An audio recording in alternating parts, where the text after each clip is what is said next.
one person reviewed a chapter or two, just started reading. I shared it with a member of my family who is also a professional. And they said, wait, teachers should be reading this book to understand the experiences of Black girls in school and how to begin to shape Black girls to become confident and strong Black women, and teachers of all colors and all races. Welcome to the Unconditionally Worthy Podcast. I'm your host, Dr. Adia Gooden, a licensed clinical psychologist who believes deeply that you are worthy unconditionally. Hello and welcome to a very special episode of the Unconditionally Worthy Podcast. This is a special episode because we're doing things a little bit differently. You may not know that I co-authored a book, and this book is about Black women's mental health. It's called Promoting Black Women's Mental Health, What Practitioners Should Know and Do. It's published by Cambridge University Press, and it comes out in May 2023. So when you're listening to this episode, it should be out or very shortly out. And today I have brought on my co-author, Dr. Donna Baptiste, and we're talking about the book. We're talking about our experience writing the book, why we think it's going to be impactful. And it's a really lovely episode. It's a little bit different, but I want you to listen and tune in so you can learn more about the book that we wrote, that we spent, a few years writing, and learn about how, you might find it beneficial in your own life. I think especially if you are a Black woman, you will certainly benefit from the book, which really helps you to name and understand some of the things that you're going through, know what to advocate for in terms of any mental health care you're seeking. If you are a practitioner, a clinician in any way, shape, or form, you will find this book helpful. And if you're somebody who has Black women in your lives and you want to understand more how to support them and pour into them, this book is going to be useful for you. So be sure to check the show notes for the links to where to find the book. You'll be able to purchase digital copies and hardback and paper copies. And so we're just really excited to share it with you because we think it's a really powerful and impactful book. And so tune into the episode, listen to our process for writing the book and why we think it's going to be so helpful, and get the book and let us know what you think. Let's dive into the show. So I have an extra special guest with me today, and I'm super excited to welcome Dr. Donna Baptiste to the podcast. Dr. Donna Baptiste leads the counseling graduate program at the Family Institute at Northwestern University. She's extremely passionate about educating and training individuals to alleviate mental and emotional suffering in people from all walks of life. As a young adult, after experiencing difficult personal losses, Dr. Baptiste received her own counseling and saw the immense value of mental health practice. She decided then to change careers from journalism to the counseling profession. Dr. Baptiste says becoming a counselor and a counselor educator has been among the most joyful and meaningful work of my life. I view these professional activities not just as a part of my job, but also as my life's mission and calling. Dr. Baptiste's teaching and dedication to students for over 25 years have been honored by teaching awards and other accolades. She also practices as an individual, couple, and family therapist, specializing in counseling women and girls and work with couples around relationship repair. Dr. Baptiste also works with families around child and adolescent struggles, grief and loss, and parenting effectiveness. As a researcher, Dr. Baptiste has also co-sponsored studies in the U.S. and international locations funded by the National Institutes of Mental Health. And these studies are about promoting healthy development of children and adolescents by strengthening family lives. Dr. Baptiste's studies have produced several dozen journal articles, book chapters, and she also serves as the co-author in these publications. One of the reasons I am so excited to have her here with me is because we wrote a book together, and I've been honored to write with her, but we wrote a book about promoting Black women's mental health, and it's coming out this month, the month of May 2023, when you're listening to this podcast, and we wanted to be able to talk about it and share about it. And as you heard in Dr. Baptiste's bio, she is an incredible woman and professional and mental health practitioner. And so I'm so excited to have her on the podcast to talk about her wisdom and expertise related to Black women and mental health and how we poured that into our book. So welcome, Donna. It's so good to be here. And may I call you a dear? Yes. Yes, my co-author and friend. And colleague, of course. Yeah. And colleague, of course. Yes. We have been sort of doing this sort of work. It started with doing trainings for clinicians, and we sort of fantasized about wanting to write a book.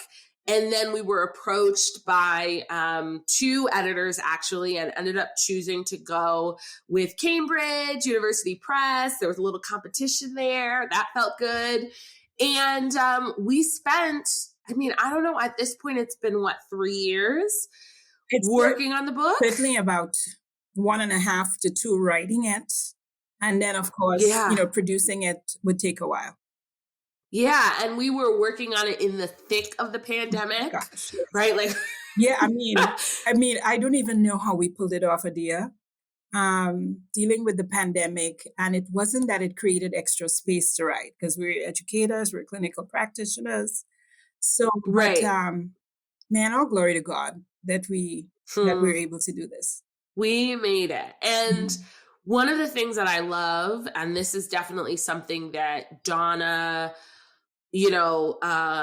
pushed us to do, was that we collaborated with a lot of contributing authors, right? So a lot of women, mostly or almost all women, save Donna's son, who's an expert in data and analysis, right? We partnered with them to really bring their expertise into the book, into the writing. So it was a really collaborative exercise between Donna and I, between our contributing authors, which I think speaks to the ethos of what's important when thinking about Black women and mental health and healing and thriving, right? Because it's not for anybody to do alone. It's not for practitioners to do alone, and it's not for Black women to do alone.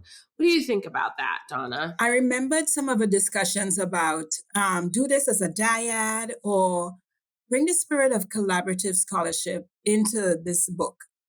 And I'm so glad we did. I think that, and what is nice is we have professionals that are not just Black women. And so we consulted with them. Some of them took in a little bit of the lead or co-wrote with us. And I think it has made the book richer. I'm also thinking about the fact that we also did the study of Black women nationally to bring their voices to research into the book. Yeah. Will you talk a little bit about the study and kind of most like what we found, which I think really just speaks to why this book is so important? The study is in chapter 2 of the book. So those of you that purchase it, and it will be easy to skip over, but don't. We're practitioners, so we have a lived experience of working with Black women, and we're also Black women. We have Black women friends. I think it was important to hear from people that have either contemplated therapy or that are currently clients, And so that's what we did. We developed a national study, a survey. It was approved by Northwestern University, and we asked women a bunch of questions, thoughts about psychotherapy. And I'm going to shorten it and say therapy, but various things like, how do we find a therapist? What are the barriers to finding a therapist?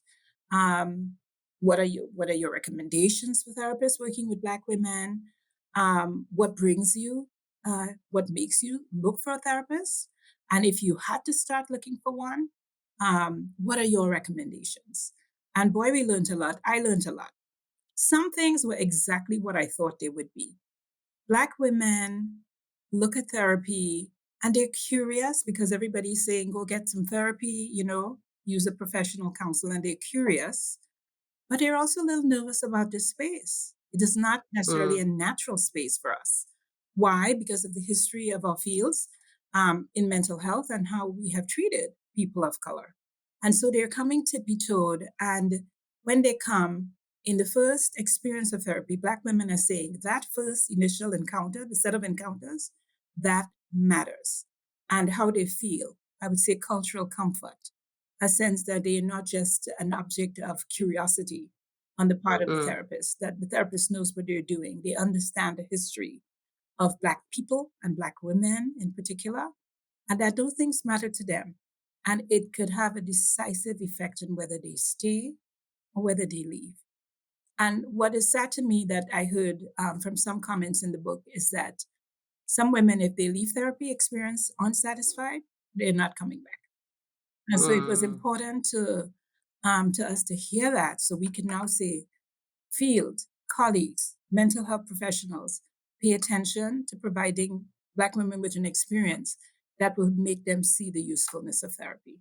And that felt, Adia, even if when we leave this field, if we have done um, something that encourages Black women to consider therapy and we have helped our colleagues to serve them well, we would have made a lasting contribution mm. to women, to Yeah. Black women, and also to our field. So that's what's so positive about that. I love that. And I think you're right. There are more and more messages Mm-hmm. going to Black women specifically, Yeah. right? Go Yeah. to therapy, go to therapy, go to therapy. You need therapy. And we want to make sure, and I think one of the sort of purposes of this book is to make sure that when they get there, they have a warm reception, right? When they get there, they are met by therapists who know how to treat them in the way that they need to be treated, right? Who are culturally competent, who know and understand the context that Black women navigate every day. And I Yes. think both in terms of the fact that there just unfortunately are not enough Black therapists to see all of the Black women or Black people who want to be seen. So there's a numbers challenge. Mm-hmm. And two, all therapists are trained within our current paradigm, which definitely tends to, although this is adjusting, you're at the forefront of this because you're leading a program, but tends to center, white, Western, upper class, right? Like frameworks of mental health, right? And there's definitely an adjustment, but there's a need for more of an understanding around what are the unique experiences of people from various cultures and backgrounds. How does that show up in therapy? And how can therapists meet them where they are at and provide culturally sensitive care? And so that's really the purpose of this book, is to help people understand Black women and the many nuances that we experience as we navigate life, so that the therapy can be grounded in the lived experiences of the clients, and so that the therapist isn't spending all the time being like, well, what, I don't understand, and what about this, and that doesn't make sense, and how do you right? Like there's so many things that would then put Black women in a position of feeling like, I need to teach you, I need to educate you, I no longer feel like this is a space for me, right? All of those dynamics can come up when there's a lack of understanding. Absolutely. Could not say it, could not express it better. You've captured it extremely well.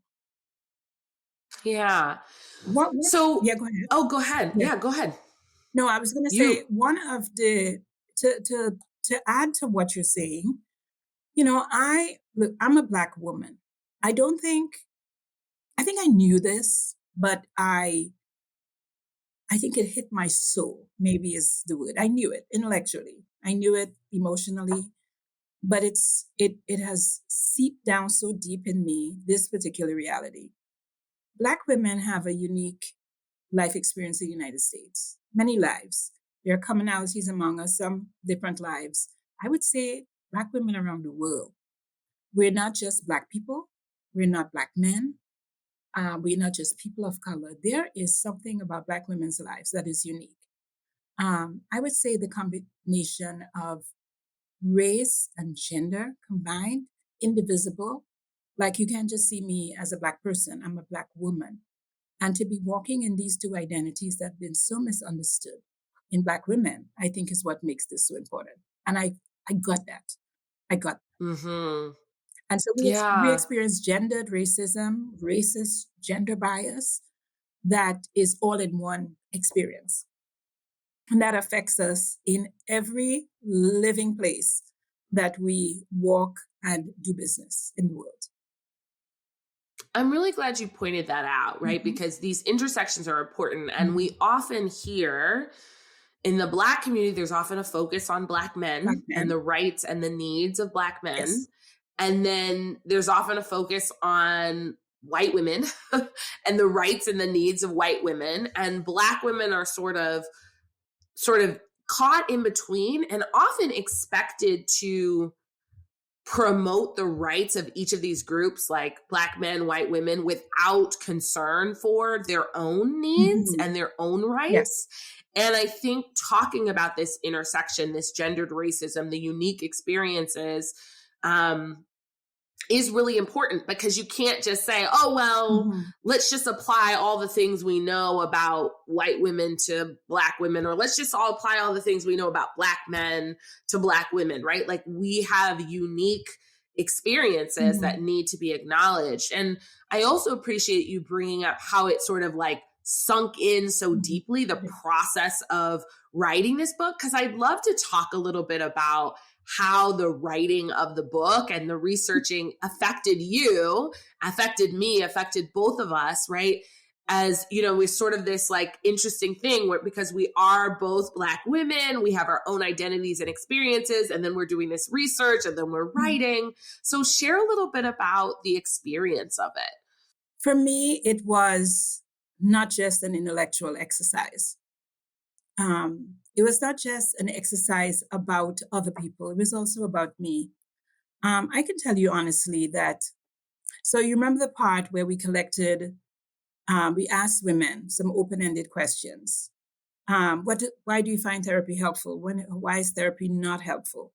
What are your recommendations to therapists? I remember reading some of their comments and thinking, oh my gosh, I've lived so long. I've been so long a practitioner, but I didn't understand.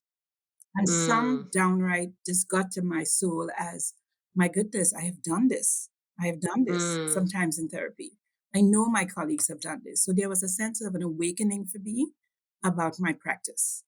And that matters to me because when you come into therapy, you want to be helpful to your clients. And it just made me feel pain that there were things I would not have understood. Some topics in the book, and I'll tell you one in particular that really, I remember editing. We co wrote with a very skilled um, practitioner and professional that works with young people and young girls. And I remember we were writing about the adultification of Black girls. And I actually rescued a buried memory in myself of being the girl in a slightly larger body. So I probably would be considered overweight as a child, feeling misunderstood in school and being treated in a mm, certain way in the community. I actually remembered men hitting on me as I'm walking the streets to and from school. And I remembered I was sitting at my computer and I just, I, for some reason, I allowed the memory to wash over me. So it rescued some of my memories, even about my own life. And I mm, started sobbing uncontrollably. mm, I stopped writing. I actually took a few days off because some of the experiences we were writing about, I had heard. I never realized that I was one of those girls. And rescuing that mm, memory is going to be very important to me so I can do something about the pain of it. Now, had I buried it? I don't know. Has my life been affected by it? I don't know. But I just started feeling this deep compassion for Black girls who might experience. And there were several chapters in which I I recall something about my own life reflected in what mm. was written. And I hope that as it as our words might transform women or encourage them to do something about what that those experiences is about, I must also do my own Mm. It's really powerful. work. Thank you for being willing to share that experience. And I think, it makes me think about the phrase, the personal is political, for Black folks, for Black women. And I think for us, right, like this intellectual is Mhm, personal, mhm. right? We Yes. can't separate ourselves, our personal experiences, our identities from the work that we're doing, from the writing we're doing, Mhm, right? Both of us have been our therapists, have been clients, right? Like have had all of these experiences.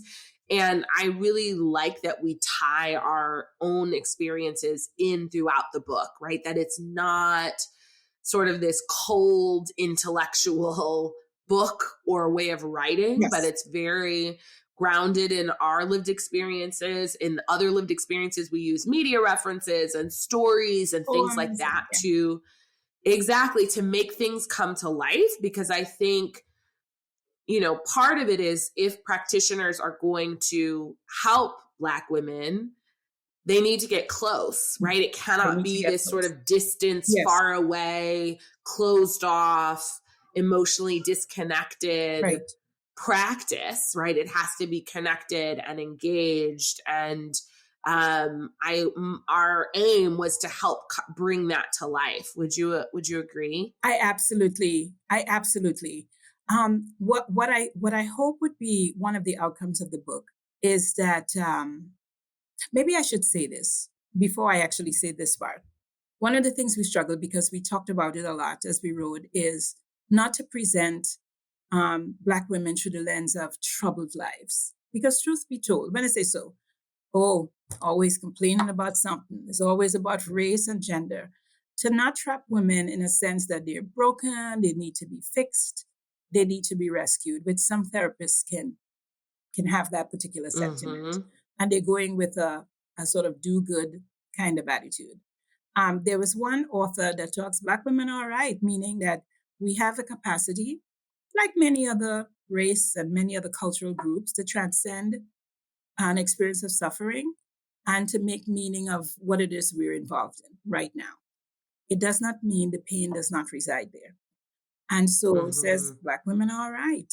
I would say most of us are, and we don't need fixing or being held together by, you know, just good ideas. But I do believe what I hope will happen is that in our bodies and minds and souls and hearts and in our everyday experience, there are things we would encounter that will discourage us deeply as Black women. Mm-hmm. And over a lifetime, as you live longer, and in some years, those things will rear their heads and affect our mental and emotional health and our wellness. And maybe the book is and the idea that we honor that experience, that living in the United States, maybe in many other parts of the world as a Black woman, has unusual kinds of difficulties, even while it has joy. And that we will honor the difficulties. And then the invitation is um, to knowing is not just to know, knowing is to change. And change doesn't mean the circumstances change. Change means that we find a space where we can personally transcend these things and that we would infuse our lives with the things that will keep us well. It is not Mm-hmm. lost on me that Black women are at the bottom of a lot of health statistics that says the way is in which people treat us and the lives we live actually affects our health and our longevity. And that is something that matters to me. I have begun to pay attention to that in my own life. And that could be the value of psychotherapy. I'm so glad that you shared that because, yeah, this is not a book that's about creating therapists as saviors. Mm-mm. And it's Nope. also not a book about look at everything Black women go through. Mhm. They're victims, right? Like, Mhm. and we really were intentional about the sort of integration of acknowledging the very real challenges that Black women Yes. experience and identifying how therapy can be incredibly empowering for Black women, Yes. not how therapists can save Black women from the challenging experiences. And that was just something that we really sort of like, there's these tensions, right? Because you Yes. want to acknowledge the truth of the challenges. You don't want to gloss over them. You don't want to fall into the trap of like, oh, Black women are just strong and resilient and well, they'll be fine, right? That's not helpful. Mhm. But then you also don't want to fall so deeply into the challenges that it feels like, well, there's no hope, because that's also not true. And that is something that we sort of navigated intentionally. So I'm really glad that you brought that up. Do you have a favorite chapter? And if so, what is it and why? Actually, three stands out. So just Okay. for our readers to know, there are 18, or is it 17? Mm-hmm. Now I forget. I think it's 18. I 18 think it's chapters in the 18. book. Of course, you have an introduction and a conclusion. I would say the chapter that was most revealing to me about my own life, I just talked about. And the chapter is um, the developmental, Black women's girlhood, the developmental experiences of Black women. That one was the one I think I probably need to spend some time with so I can understand that in myself. The one most relevant, so that's in my sort of rescuing the memories and sort of making peace with them, grieving even a little bit. The one most currently relevant to my life is probably the one that is probably my favorite. The strong Black woman stereotype, and I'm calling it what it is, that we have lived as Black women, that we embrace as a feminine ideal, that we live out in many places, in religious settings, in our family life. That one changed my life. Once I Mm, understood that Black women cling to the idea of strong Black woman, or you're a strong Black woman, not just as a compliment and a way to live, but also almost automatically, as this is our place in the world.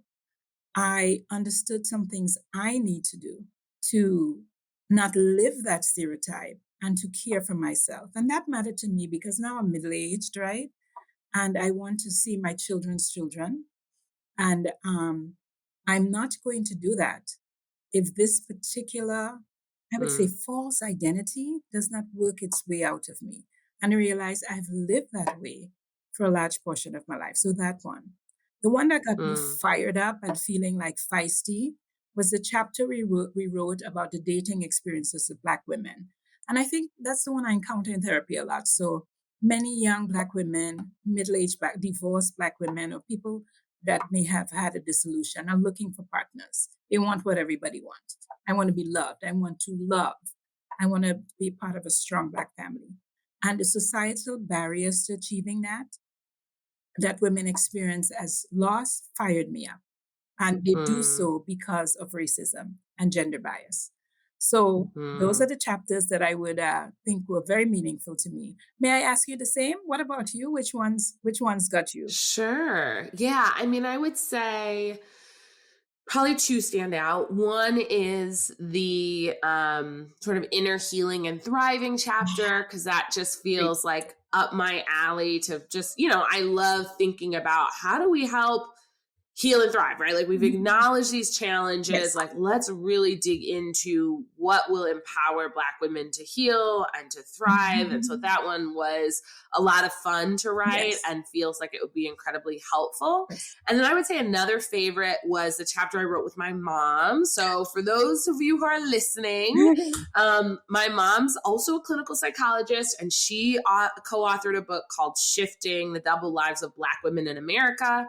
Donna, like before we were talking, was like, "Is your mom been on the podcast?" I was like, "Oh yeah, that's a good idea." So maybe I'll bring her on the Yeah, we're going podcast. to talk about shifting. But Yeah. we co-authored a chapter that was about sort of the clinical implications of shifting. So how can clinicians understand the experience of Black women who have to code shift, right? Like speak a different way, like present themselves in a different way, right? Like all of this Yes. burden that Black women experience navigating that. Mhm. So that was just a lot of fun to work with my mom, co-write it with my mom, sort of reference a book that she has written that did so well. I think it came out, that was like 2003. That book is transformational. And by that, I mean that when you check around, pretty much it's cited. As we were reading and preparing to write and sort of doing some research, it's cited everywhere. So Mm-hmm. huge It congrats is. to your mom and her co-author, whose name I can't recall right now. Charisse Jones. Right, that did a fabulous job. And to be honest, not a phenomenon that is well understood. Mm-hmm. Right. Yeah. So those were my two standouts. And what I love about I think what we're both sharing is while the book is sort of overall aimed at practitioners, I think both of us really strongly believe that this is a book that Black women can pick up and benefit from and can read and get insights into their own experiences, the challenge with that, maybe some tools and strategies. There's lots of resources in the book, and can also know like what to advocate for when they're seeking therapy. How do you think about this book as potentially benefiting Black women directly?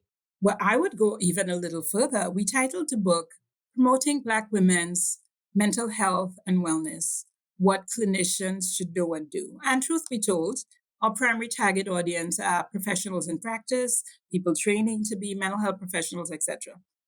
But you know what, Adia? I hope women themselves, as you say, will read this book so they can know what to ask for in therapy and they can understand and begin to name some of the things that they can't. But I hope anybody Mm-hmm. that works with Black women, I hope partners of Black women will read this book so they can see Mm. through Black women's eyes the experience of being Black and female and other identities, of course, in the United States. And they can get a sense of things that actually are not well named and not well understood. I Mm-hmm. actually think it could be enriching for even building relationships with Black colleagues, with Black clients, but not necessarily in psychotherapy, Black female clients. I think also in partnerships.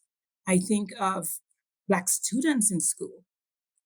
One person reviewed a chapter or two, just started reading. I shared it with a member of my family who is also a professional.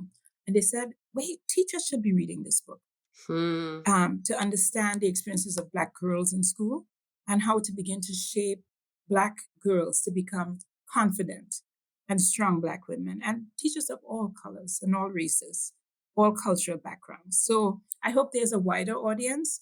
And so not just to sell books, but for the power of the knowledge of things that are sadly unnamed in our country. Mm-hmm.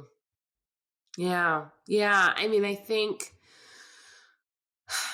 it's being more and more recognized, the leadership roles Black women play, how Black women sort of, like are out front, are leading, are, working, are just doing so much for so many organizations. And Mhm. I think, even a small piece that their colleagues, their supervisors, their clinicians can do Mhm. is to pick up a book and learn, right? So that they don't then have the extra burden of explaining all of the things that are on their plate emotionally, mentally, physically, on top of everything else. But Mhm. to have people say, you know what, Black women, you have led the charge, you have advocated, you have worked, you have done all of these things. So now let us be in a position so we can pour into you. And in order to get into that position, we've got to understand at least some of what you're going through. And the book does not replace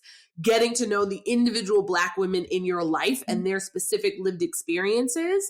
And it helps to set the stage and the context Mhm. for what the Black women in your life may be going through. And so to take the time and the energy to learn more, to explore so that you can better show up for the Black women in your life, I think that's really powerful. Absolutely. It's so well said. And, it's our hopes and dreams. I think, once you write a book, you hope that people will, I finally understood authorship. It's not about money. You're not going to make any. It is about a capacity to change. Well, not actually before change, to name, Mm, um, to explore, to grieve sometimes, and to change some mm, dynamics that people experience. So I hope people who read, like I hope the readers of this book, let's say it's a therapist that is not a Black woman. I hope they will feel the tenderness and the pain, and in some cases, downright suffering or trauma of women they may know, let's say in their practice or personally, Black women that would have experienced these things. The lack of naming, you hear me saying mm, the word naming a lot. Naming is an important beginning, right? To, I would say, transformation. And so much is not known and named about Black women. So by the time a Black woman says, hey, I'm feeling this, I'm feeling that, most people I'm watching it in the media right now with several prominent Black women, um, that people, oh, no, no, no, you couldn't be feeling that. There's a denying Hmm. there. There's you can't be feeling that is, and there's a legitimizing there. That is part of Hmm. the everyday experiences of Black women, and that is the thing that must stop. So first naming, Hmm. then exploring, grieving, and doing some, and then we get to transformation. So that's what I hope will happen Hmm. with women themselves, but also the people that work with them, right? Or that love them. I I love that. I love Mhm. that. And I definitely think the book facilitates that, the Yes. naming, the exploration, the transformation. Hmm. So, I'm just grateful to Hmm. have been able to work with you, to learn from you as we wrote this book. And I'm so excited for it to, hit the shelves. It's going to be out in print and digitally, and we'll have the links in the show notes for those who are interested in checking it out and buying it. And, let us know what you think, right? Like, we've Yes. worked on something for many, many years. It's been reviewed. We've, been through so many Mhm. processes, and we would love to hear about how this is impactful in your lives and how this is helpful. And yeah, I'm just grateful to you, Donna, for coming on the podcast, for sharing your wisdom. I know that people are going to be touched by it. And I'm imagining people are going to be inspired to check out the book based on what you shared. So thank you so, so very much. I appreciate you. No, Adia, I have to thank you. You shouldn't be thanking me. I should be thanking you for a wonderful collaborative experience, not without tension or disagreement because we're different people, but it says something about us, about who we are as Black women, as women, that we could have actually had such an intimate journey of scholarship and writing and, I mean, talking, and a very intimate, we're always in communication and remain friends and colleagues. That is a testament. Obvious. Thank you for the compliments you paid me. I send it back to you. An awesome woman. And one of the things that held us in common was this idea that the passions of our lives as mental health practitioners are really to help people and to make a difference in the world. And we step into that space boldly, boldly. Hmm. So every time I look at you, I think she's doing it, and you inspire me. You inspire me. And I know this book, as people see your voice in it and mine, I think they will know this is what we're about. It's about Mm. societal change at the individual level, at the level of our colleagues, at the level of people, to care for Black women, including ourselves. There go us, right? There go us. Mm. It's been a wonderful Mm. journey with you. So I'm wishing you so well in these podcasts and so on. It was nice to come on today. Thanks, Donna. I so appreciate it. I Yeah, appreciate you. And yeah, thank you. you're welcome.